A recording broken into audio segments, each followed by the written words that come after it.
యకిరాల కులాంబోధి విధుమానందరూపిణం అనంతార్యతనోజాతం కృష్ణం వందే జగద్గురుం. ఇందరి రూపంలో కనిపిస్తున్నటువంటి ఒకే ఒక్క వెలుగైనటువంటి మాస్టారి దివ్య చరణారవిందములకు సభక్తిపూర్వకముగా నమస్కరించుచు, మాస్టారి శత జయంతి ఉత్సవము జరుపుకుంటూ ఉన్నాం. మనం ఈ సంవత్సరం అంతా కూడా ఒక ప్రత్యేకమైన ఉత్సాహము మనల్ని అందరినీ కూడా అలముకొని ఉన్నది. ప్రతి ఊళ్ళో కూడా గురు పూజలు మహావైభవంగా జరుగుతూ ఉన్నాయండి. ఈ సందర్భంగా నాకు ఇచ్చినటువంటి అరగంట టైము మాస్టారి ప్రవచనము ఎంత అందంగా ఉంటుంది అనేటువంటి అంశం గురించి చెప్పుకుందాం.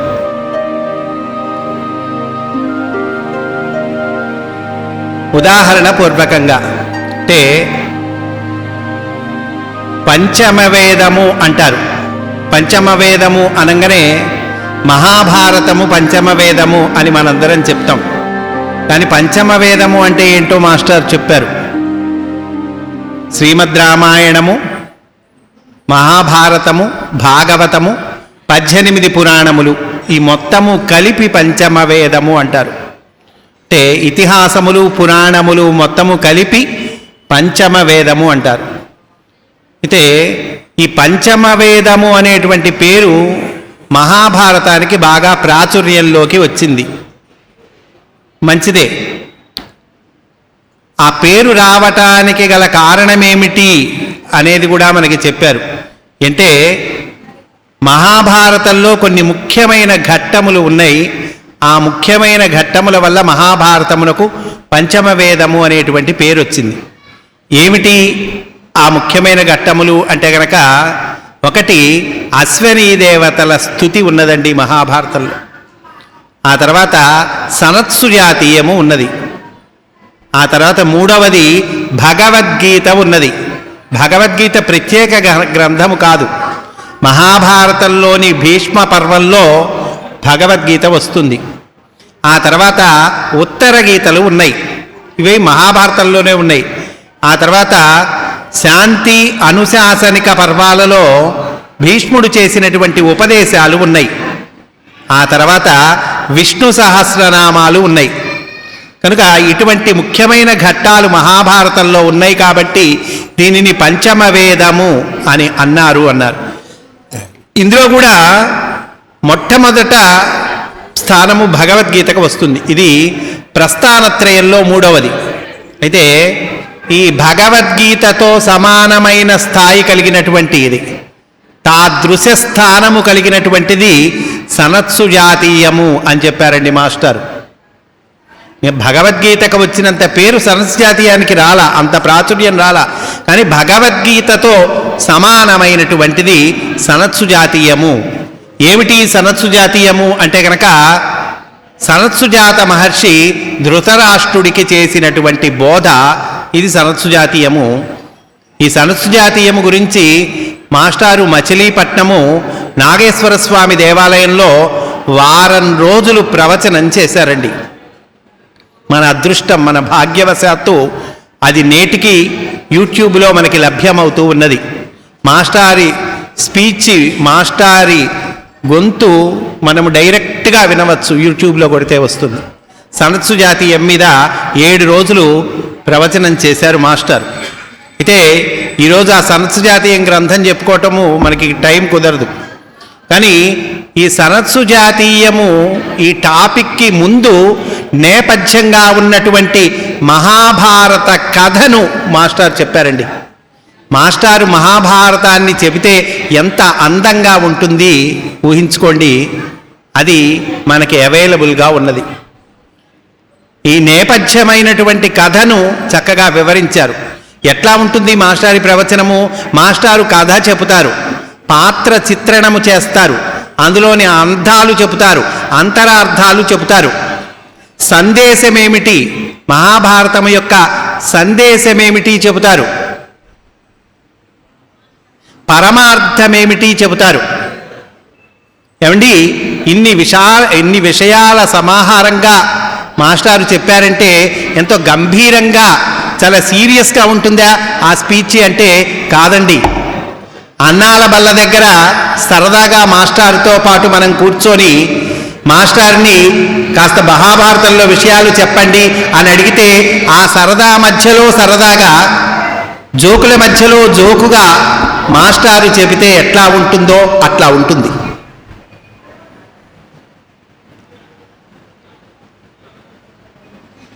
ఇంత గొప్ప ఈ ప్రవచనము, దీని వెనకాల నేపథ్యమైనటువంటి ఉద్దేశం ఏమిటి అంటే కనుక, ఒక సామాన్యుడి గుండె తలుపు తట్టి ఆ గుండెలో ధర్మాన్ని ప్రవేశపెట్టటము, ఇది నేపథ్యంగా నడుస్తూ ఉంటుంది. కనుక అటువంటి మహాభారతము మాస్టారు ఇది సకల ధర్మ స్వరూపము మహాభారతము అని అంటే అని చెప్పారండి. అట్లాంటి మహాభారతంలో పాండురాజు తెల్లటి రాజు. పాండురాజు అంటే తెల్లనైన రాజు. తెల్లనైన రాజు అంటే బ్రహ్మ విద్యకు మార్గమును ఇచ్చేటువంటిది అని అర్థం. బ్రహ్మ విద్యా మార్గము. ఈయనకు 5 కుమారులు. 5 కుమారులు అంటే పంచేంద్రియములు, మన జ్ఞానేంద్రియములు 5. అట్లాగే ఒక గ్రుడ్డిరాజు. ఈ గ్రుడ్డిరాజుకి 100 కుమారులు. వీళ్ళందరూ ఎక్కడున్నారు? వీళ్ళందరూ మనలోనే ఉన్నారు. అంతే కదండి. జ్ఞానేంద్రియములు అంటే మనలోనే ఉన్నాయి. బ్రహ్మ విద్యకి ఇచ్చేటువంటి మార్గము అంటే బ్రహ్మ విద్య, ఆత్మ విద్య మనలోనే ఉన్నది. గ్రుడ్డిరాజు మనలోనే ఉన్నాడు. ఆయనకు 100 కుమారులు మనలోనే ఉన్నారు. మాస్టర్ అంటారు, ఈ సినిమాకు టికెట్ అక్కర్లేదు, ఎవరికి వాళ్ళు అద్దంలో చూసుకుంటే వీళ్ళందరూ కనిపిస్తారు అన్నారు. ధృతరాష్ట్రుడు మనలోనే ఉన్నాడు, ధర్మరాజు మనలోనే ఉన్నాడు. కనుక ఇట్లాంటి మహాభారతంలో ధర్మం ఆచరిస్తే ఎట్లా ఉంటుంది అంటే ధర్మరాజును చూపించారు. ధర్మం తప్పితే ఎట్లా ఉంటుంది అంటే ధృతరాష్ట్రుడిని చూపించారు. నిజానికి ధర్మరాజు ఎంత తెలివిగలవాడో ధృతరాష్ట్రుడు కూడా అంతే తెలివిగలవాటండి. ఏమి తేడా లేదు తెలివిలో ఇద్దరికి. ధర్మరాజు ఎంత తెలివిగలవాడో ధృతరాష్ట్రుడు కూడా అంతే తెలివిగలవాడు. ఇట్లాంటి ధృతరాష్ట్రుడు మెల్లగా రాజ్యాన్ని సంపాదించాడు. మెల్లగా రాజ్యాన్ని సంపాదించాడు అంటే నిజానికి రాజ్యము ఎవరిది? రాజ్యము పాండురాజుదండి. అంటే ఆ రోజుల్లో పెద్దలు నిర్ణయం చేశాడు, ఈయన గ్రుడ్డివాడు కాబట్టి రాజ్యము పాండురాజుది అని నిర్ణయం చేశారు. అయ్యా రీసౌండ్ ఇస్తోంది, చాలా ఇన్కన్వీనియంట్గా ఉంది మైకు.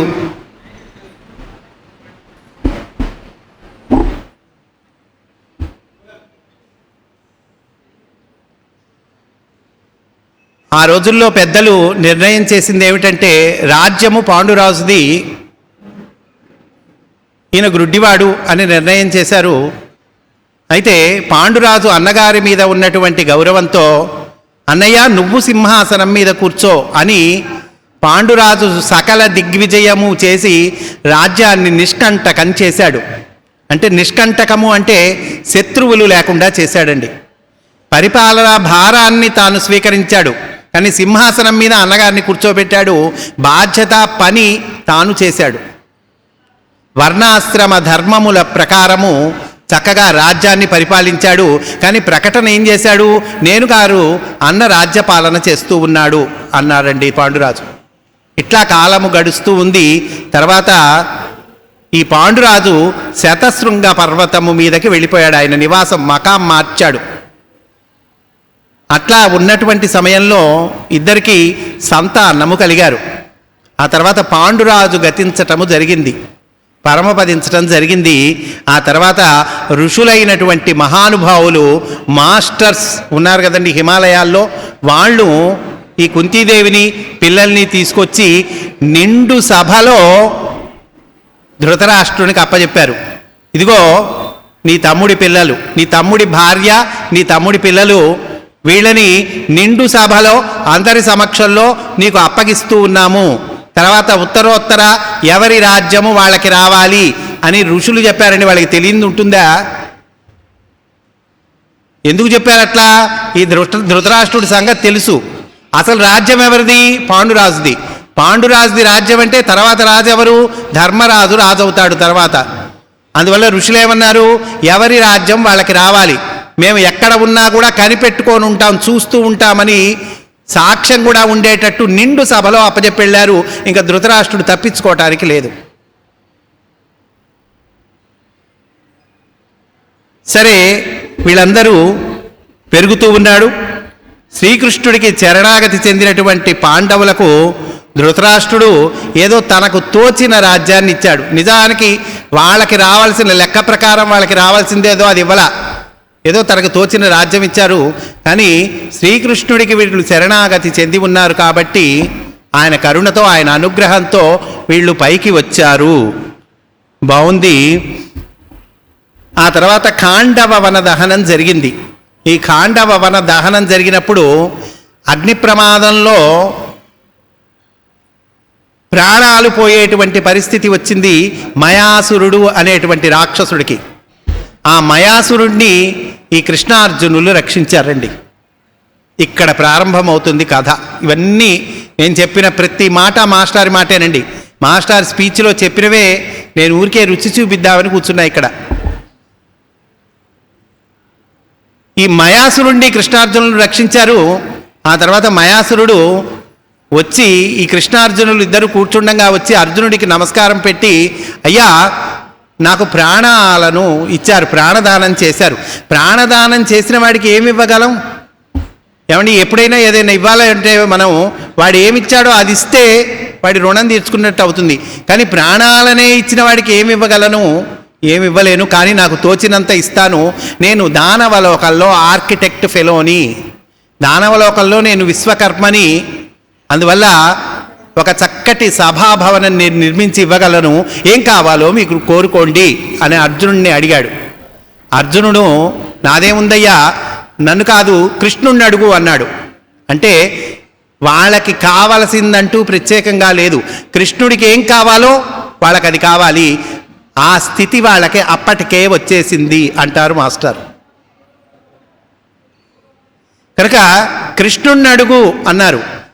ఇక్కడ మాస్టర్ చెప్తారు, మన పర్సనల్ విషయాలు గురువుగారికి ఎందుకండి, ఏదో డొమెస్టిక్ అఫైర్స్ మన ఇంట్లో విషయాలు అవి గురువుగారికి ఎందుకండి, ఏదో మోక్ష సంబంధమైన ఆధ్యాత్మిక సంబంధమైన విషయాల్లో గురువుగారు కలగజేసుకోవాలి కానీ అని అనుకుంటే కనుక అప్పుడు ఆయన గురువు కాదు, లఘువు అన్నారు మాస్టర్. కానీ వాళ్ళు అట్లా ఆలోచించాలా, అట్లా అనుకోవాలా. ఏదైనా కృష్ణుడికి శరణాగతి చెందాం కాబట్టి కృష్ణుడికే నమస్కారం పెట్టుకుంటాం, ఆ నిర్ణయం ఆయనకే వదిలేస్తాం అనుకున్నారు. అలాంటి సందర్భంలో మయాసురుడు వచ్చి నేను మీకు ఏదైనా ఇస్తాను అడగండి అనంటే నన్ను కాదయ్యా కృష్ణుడిని అడగమన్నాడు.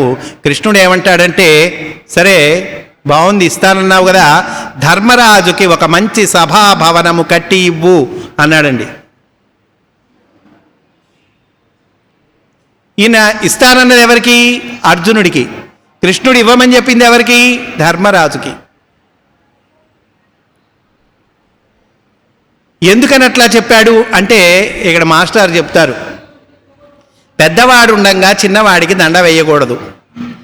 మాస్టర్ తన మీదే ఉదాహరణగా చెప్పుకున్నారు. నేనున్నాను, ఇప్పుడు నేను ఉపన్యాసం చెబుతున్నాను. ఈ ఉపన్యాసానికి ఎవరో ఒక పెద్ద ఆయన్ని చీఫ్ గెస్ట్గానో ఇంకో స్థానంలోనో పిలిచారు. ఒక పొలిటికల్ లీడర్ పెద్ద ఆయన్ని పిలిచారు. ఆ పొలిటికల్ లీడర్ని ఎదురుగా కూర్చోబెట్టుకొని ఆయనకు దండ వేయకుండా మీరు నాకు దండ వేశారనుకోండి, అప్పుడు ఆ పొలిటికల్ లీడర్ హైదరాబాద్ వెళ్ళి హైదరాబాద్ నుంచి నీకు నాకు ఆ దండ వేయించుకున్న వాడికి వేసిన వాడికి ఇద్దరికి మెడకి దండేసి లాగుతాడు హైదరాబాద్ నుంచి అని అన్నారు. అంటే జాగ్రత్తగా మనము వ్యవహారము చేసేటప్పుడు జాగ్రత్తగా ఉండాలి. పెద్దవాడిని కూర్చోబెట్టి చిన్నవాడికి దండేయకూడదు. కనుక ధర్మరాజుకి కట్టించి ఇవ్వు అన్నాడు. ఇది మయుడికి అర్థమైంది, కృష్ణుడు ఎందుకు చెప్పాడు అనేటువంటిది మయాసురుడికి అర్థమైంది. అయితే కృష్ణుడు చెప్పాడు కాదంటామా? కాదంటే కళ్ళు పోతాయి. అంటే పాప భీతి, దేవుడి భీతి, దైవ భీతి, దీనితో అయినా సరే బలవంతానైనా సరే పనిచేయాలి.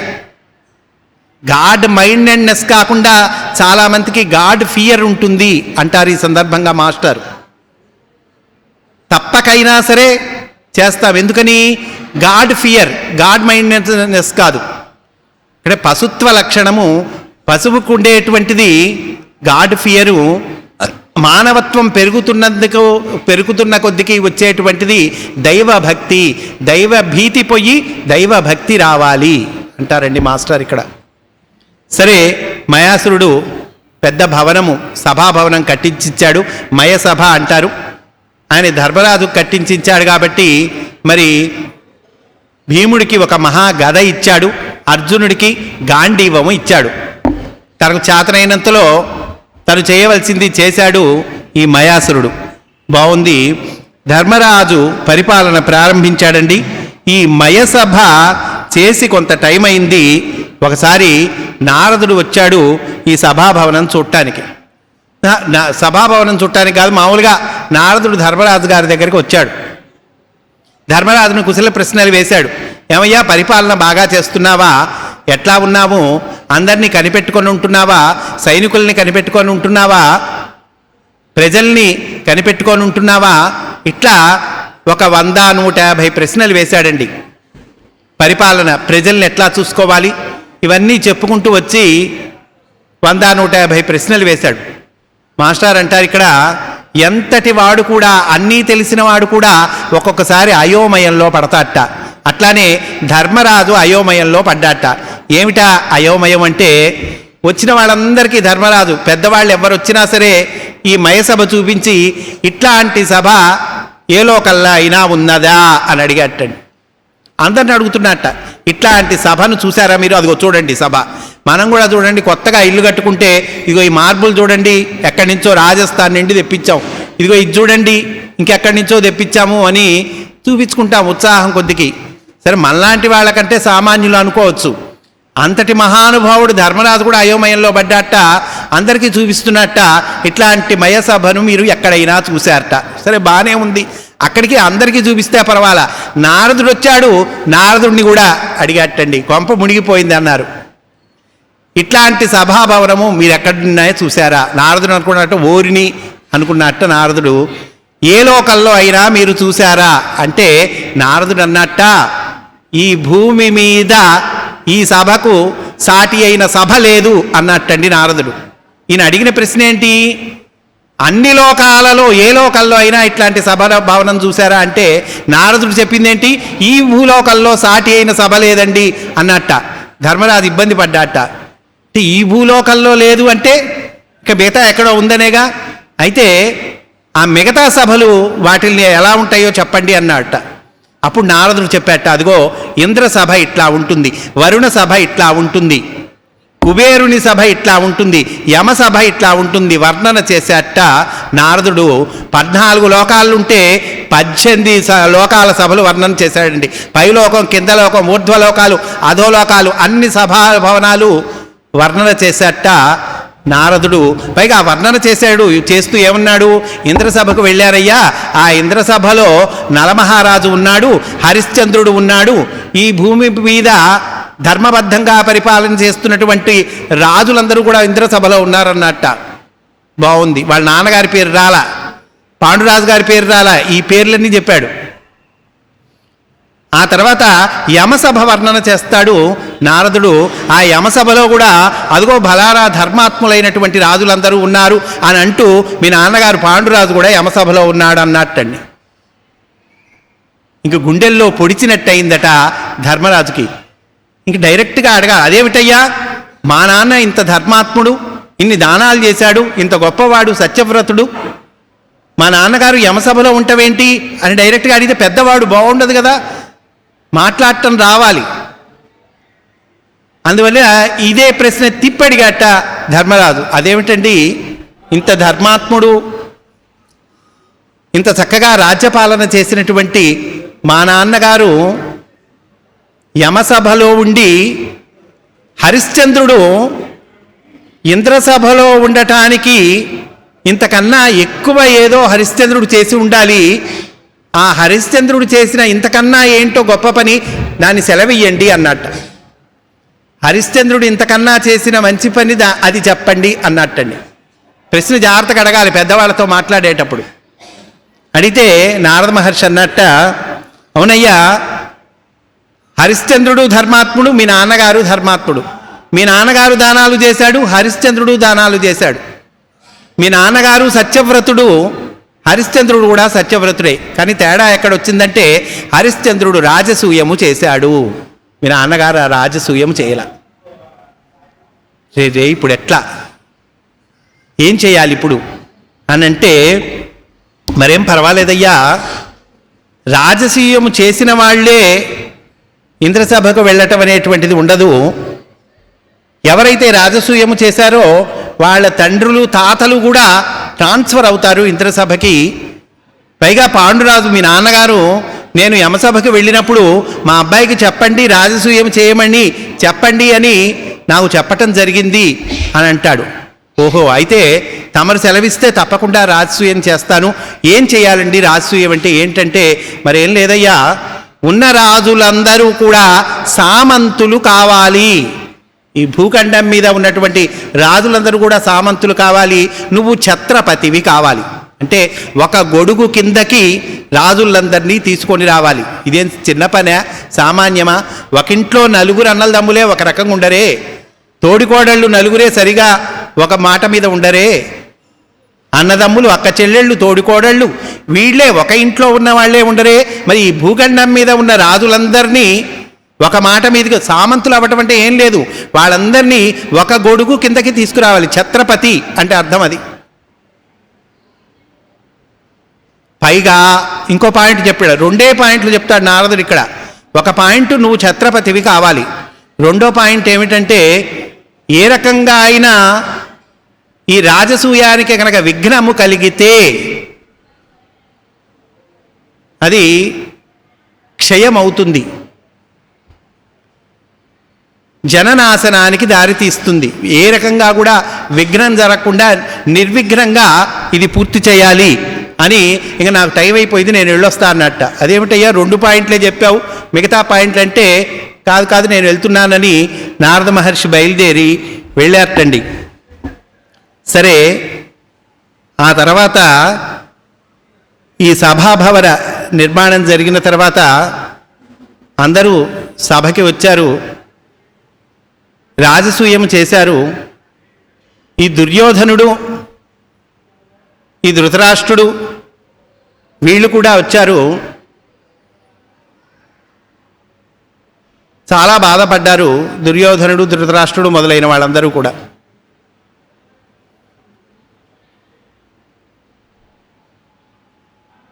ఆ తర్వాత శకుని ఈ దుర్యోధనుడిని పిలిచి, వాళ్ళ రాజ్యం అంతా కూడా నీకు వచ్చేట్టు చూస్తాను, అయితే జూదానికి వాళ్ళని పిలిపించు, అందుకు మీ నాన్నగారిని ఒప్పించు అంటాడు.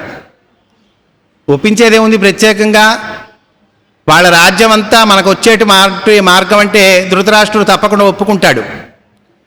దుర్యోధనుడు వెళ్తాడు ధృతరాష్ట్రుడి దగ్గరికి, వాళ్ళని జూదానికి రప్పించండి, గాంధార రాజు మన మేనమామ అయినటువంటి శకుని ఆ రాజ్యం అంతా మనకు వచ్చేట్టు చేస్తాట ఈ జూదంలో, మీరు దీనికి ఒప్పుకోండి, ఒప్పుకోకపోతే కనుక నేను నిప్పుల్లో దూకి చచ్చిపోతా అంటాడు. సరే బాగానే ఉంది, దీనికి భీష్ముడిని ఒప్పించాలి. భీష్ముడిని ఒప్పించకపోతే ప్లాట్ఫామ్ మీదకి నిన్ను నన్ను ఇద్దరిని లాగి చెంపదెబ్బ కొడతాడు, అప్పుడు చేయగలిగింది లేదు. నిజానికి రాజ్యం భీష్ముడిది. భీష్ముడిని ఒప్పించాలని భీష్ముడిని పిలిపిస్తారు.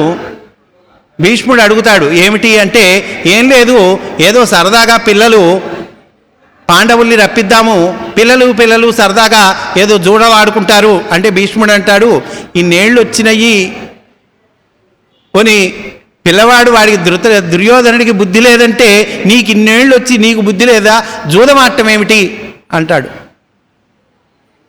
జూదమాటం అంటే అంత ఇదా అని అడుగుతాడు ధృతరాష్ట్రుడు. ఇంకా నీకు 3 రోజులు వచ్చినాయి, నీ 100 మంది కుమారులు కూడా నశించే రోజులు వచ్చినాయి అంటాడు భీష్ముడు. అట్లా కాదులే అంటాడు ధృతరాష్ట్రుడు. సరే నీ కర్మ అన్నట్లుగా భీష్ముడు వెళ్ళిపోతాడు. అంటే ఏ సమాధానము చెప్పడు భీష్ముడు.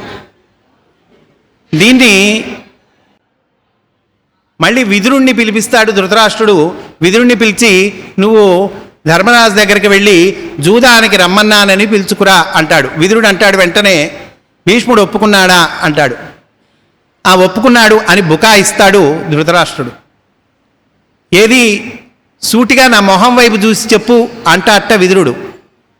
మాస్టర్ అంటాడు, ఏం చూస్తాడు, కళ్ళు కనిపించవుగా, నా వైపు చూసి చెప్పు సూటిగా అంటే చూసి ఉపయోగం ఏముంటుంది, అట్లా కాదు నువ్వు వెళ్ళు అని ఆదేశిస్తాడు. ఆయన రాజుగారు కదండి ఎంతైనా, విదురుడేమో మంత్రి గారు కదా. సరే నీ కర్మ అని చెప్పి విదురుడు బయలుదేరి వెళ్తాడు.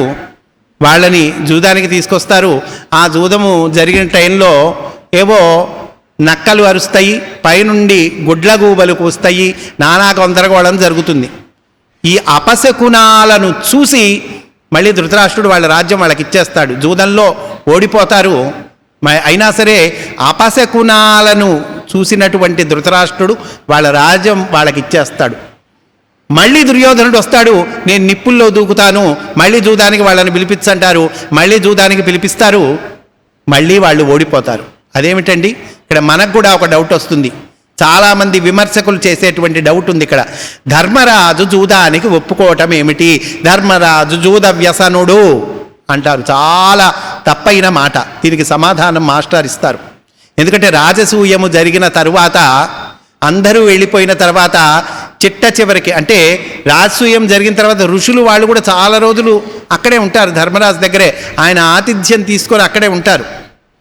ఆ తర్వాత ఋషులు వాళ్ళందరూ వెళ్ళిపోయిన తర్వాత కూడా చిట్ట చివరి దాకా వేదవ్యాసుడు శ్రీకృష్ణుడు ఉంటారు. వేదవ్యాసుడు కూడా వెళ్ళిపోయిన తర్వాత శ్రీకృష్ణుడు ఉంటాడండి. ఇంకా నేను వచ్చి చాలా రోజులైంది, నేను ద్వారకకు బయలుదేరుతున్నాను అని శ్రీకృష్ణుడు చెప్తే ఆ పంచపాండవులు వస్తారు, ద్రౌపది వాళ్ళందరూ వస్తారు.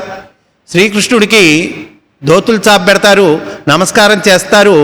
ఇంకా శ్రీకృష్ణుడికి సెండ్ ఆఫ్ ఇవ్వటానికి ధర్మరాజు మేము విడిగా తీసుకొని వెళ్ళి మేము మాట్లాడుకోవాల్సినవి ఉన్నాయి, మేము వెళ్తున్నాము అని ధర్మరాజుని తీసుకొని బయలుదేరతాడు శ్రీకృష్ణుడు. అప్పుడు ఆ భీముడు అర్జునుడు వీళ్ళు అంటారు, మేము కూడా వస్తాం అంటారట. అంటే కృష్ణుడు అంటారట, వద్దు వద్దు మేమిద్దరమే వెళ్తాము, అక్కడ బూచి వాళ్ళు ఉన్నారు పట్టుకుపోతారు అన్నట్టుగా చెబుతారటండి కృష్ణుడు. మీరొద్దు, బూచోళ్ళు ఉన్నారు అక్కడ పట్టుకుపోతారు అన్నట్లుగా చెబుతారట. వేరే మాట్లాడుకోవాల్సినవి ఉన్నాయని ధర్మరాజును ఒక్కడిని విడిగా ఊరి బయట దాకా తీసుకెళ్ళి శ్రీకృష్ణుడు చెబుతాడు. రాజసూయము పూర్తి అవ్వవలసినటువంటి పద్ధతిలో పూర్తి అవ్వలేదు, చివరిలో రక్తపాతం జరిగింది, అంతే కదండి. శిశుపాల వధ జరుగుతుంది. ఆ శిశుపాలుడిని వధించగా ఆ వచ్చినటువంటి రక్తము సభాభవనంలో చిందింది. ఇది రాజసూయ యాగము అట్లా పూర్తి అవ్వకూడదు లెక్క ప్రకారము.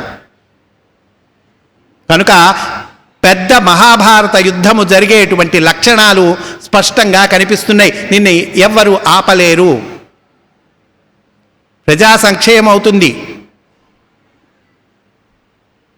సకల జీవరాశులు కూడా, సకల పక్షులు కూడా ఒక మహావృక్షాన్ని ఆశ్రయించుకొని ఉన్నట్లుగా ఎవరైతే రాజసూయము చేస్తారో వాణ్ణి, ఇదిగో ఈ సామంతులు వాళ్ళ ప్రజలు అందరూ కూడా ఆ రాజసూయము చేసినటువంటి రాజుగారిని ఆశ్రయించుకొని ఉంటారు. కనుక నీ వల్ల ఏమైనా దోషం జరిగితే, నీ వల్ల ఏమైనా తప్పు జరిగితే అది యుద్ధానికి దారితీస్తుంది. కనుక ఇక్కడి నుంచి నీకు ఆజన్మ దీక్ష ఒకటి చెబుతున్నాను, గుర్తుపెట్టుకో. ఇదేదో వారం రోజుల దీక్ష, నెల రోజుల దీక్ష, 40 రోజులు మాలేసుకోవటం కాదు. ఆజన్మ దీక్ష ఒకటి చెప్తున్నాను. ఏమిటంటే, ఇక్కడి నుంచి నీ బంధువుల్లో కానీ నీ స్నేహితుల్లో కానీ ఎవరైనా సరే నిన్ను గనక నాకు ఇది ఇవ్వు అని అడిగితే నేను ఇవ్వను అనవాకు, ఇచ్చేసేయి. ఏది అడిగినా సరే నీ బంధువుల్లో స్నేహితుల్లో వాళ్ళకి ఏది అడిగితే అది ఇచ్చేసేయి. ఎందుకంటే ఈ మహాభారత యుద్ధానికి కావలసినటువంటి కారణము నీ నుండి పుట్టకూడదు, నువ్వు కారణం అవ్వకూడదు, దీని కర్మఫలము నీకు అంటకూడదు. నువ్వు నాకు శరణాగతుడవు కాబట్టి నిన్ను రక్షించవలసిన బాధ్యత నాది అన్నారు.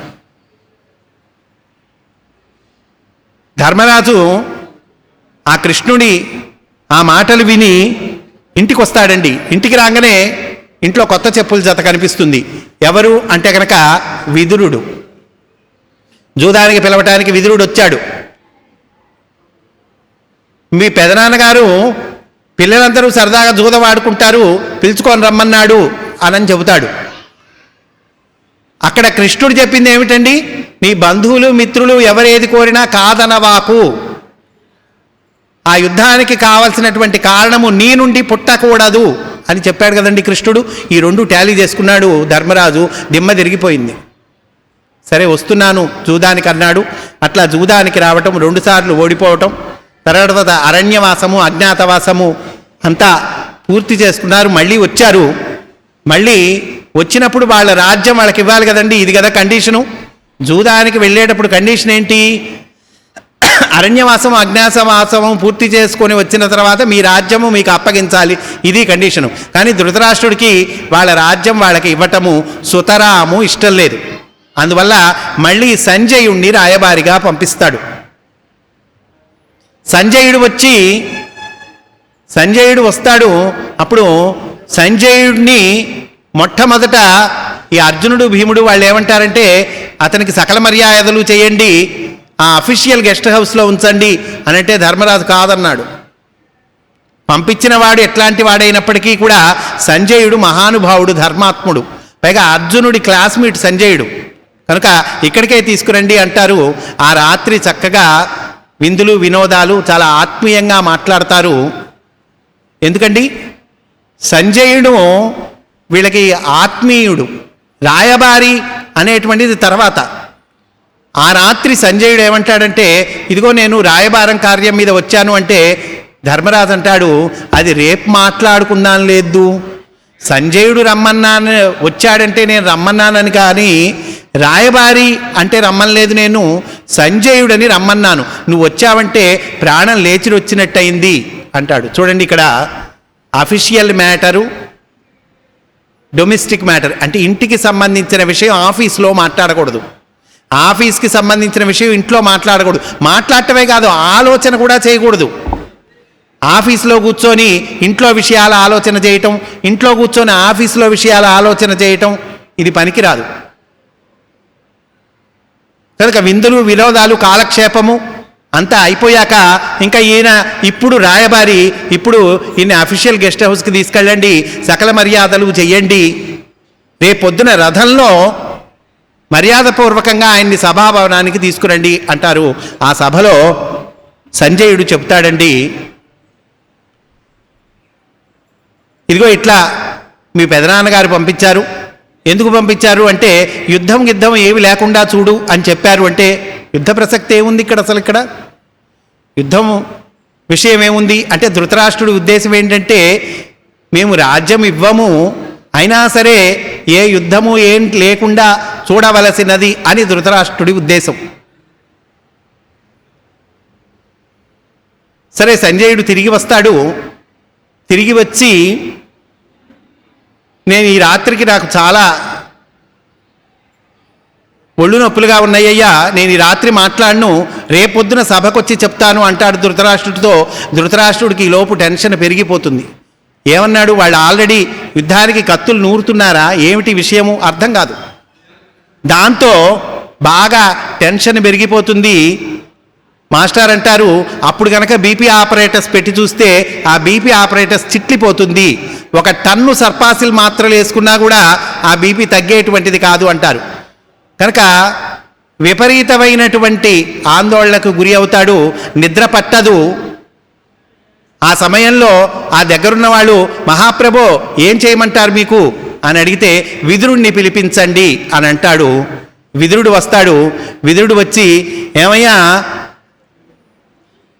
నాకు 4 మంచి మాటలు చెప్పవయ్యా అంటే, ఏం మంచి మాటలు చెబుతానయ్యా, నువ్వు చేసేటువంటి పని మంచి పని కాదు, నీ కుమారులు 100 కూడా చనిపోతారు అని చెప్తారు. ఇట్లానే కనుక నువ్వు, వాళ్ళు నా పిల్లలు కాదు, వీళ్ళు నా పిల్లలు, నా పిల్లల బాగు చూసుకుందాం, నా పిల్లలు చల్లగా ఉంటే చాలు అని అనుకుంటే కనుక నీ 100 కుమారులు కూడా చనిపోతారయ్యా అని మొదటి నుంచి భీష్ముడు విదురుడు చెబుతూనే ఉన్నారండి.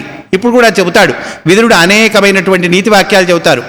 ఏమయ్యా, ఎంతసేపటికి చచ్చిపోతారు చచ్చిపోతారు, మృత్యువు మృత్యువు మృత్యువు అంటున్నావు, ఈ మృత్యువును తప్పించుకునే మార్గము లేదా అంటాడు. అప్పుడు ధృతరాష్ట్రుడు అంటే విదురుడు అంటాడు, ఎందుకు లేదు, అధ్యాత్మ విద్య ఉన్నదిగా, ఆత్మ విద్య ఉన్నదిగా అంటాడండి. అయితే ఆత్మ విద్య ఏదో నాకు చెప్పు అంటే, ఇది చెప్పడానికి నేను అర్హుణ్ణి కాదు, మా గురువు గారు ఉన్నారు అని ఆ గురువు గారిని స్మరణ చేస్తాడండి. ఎవరు అంటే సనత్సుజాత మహర్షి. ఆ గురువుగారు ఇంకొక గడియ సమయంలో తెల్లవారుతున్నది అని అనంగా ఆ గవాక్షం నుండి వెన్నెల లోపలికి వచ్చినట్లుగా ఒక వెలుగు లోపలికి వచ్చి ఆ వెలుగు మానవాకారం దాల్చి సనత్సుజాత మహర్షి దర్శనమిస్తాడు. అప్పుడు సనత్సుజాత మహర్షి ధృతరాష్ట్రునికి బోధ చేస్తాడు. దీన్నే సనత్సుజాతీయము అంటారు. దీని మీద మాస్టారి ప్రవచనము మనకి గ్రంథ రూపంలో చక్కగా అవైలబుల్గా ఉన్నది. కనుక ఈ సనత్సుజాతీయము దీనికి నేపథ్యంగా మహాభారత కథ మాస్టారు ఇచ్చారు. ఎంతో అందంగా ఉంటుంది, జోక్స్తో సరదాతో చక్కగా మాస్టారి ప్రవచనం జరుగుతుంది. స్వస్తి. వాసుదేవ.